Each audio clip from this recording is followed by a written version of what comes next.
Thomas says, plus Salk thought that trading DK would help Seattle out. Cowherd and Salk felt that KC traded Hill and still won 2 Super Bowls, but they failed to mention they have Mahomes. Yeah, it's not a very good example to me to go to. And, you know, whenever, Thomas, you're using that GOAT example on things, it's especially one where I'm like, okay, we're going to go for the outlier, huh?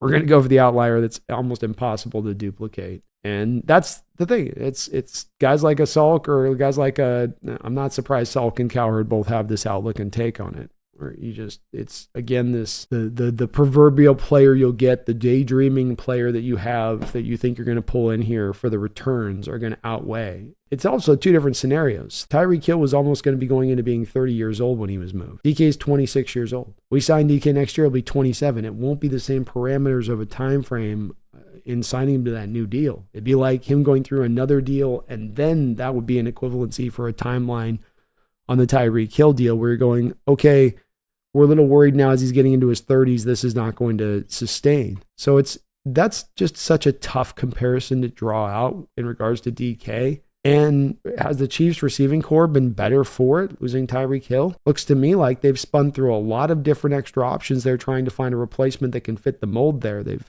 signed guys like Marquez Valdes-Scantling, drafted Sky Moore in the 2nd round, traded Kadarius Toney, second, third rounder, that cost him. Rashid Rice, wasn't he a 2nd rounder? Now they got another 1st rounder on Xavier Worthy. You know, the carousel just keeps spinning for Kansas City, but it was great to trade Tyreek. You know, it was worked out for them. Like you said, it worked out for the Mahomes factor. It didn't work out because KC played it so brilliantly. And that's that whole flip factor for other receivers where people tell me, well, we can trade DK because we shouldn't have to pay him because you can always get great receivers in every single draft. Well, there are a lot of good receivers in every draft, but you know, these guys do get kind of overdrafted at times too as well. And it's no guarantees the guy you're going to be drafting is going to be good. Some of these guys do flame out. A lot of them do flame out. That's why just look at KC with their current situation.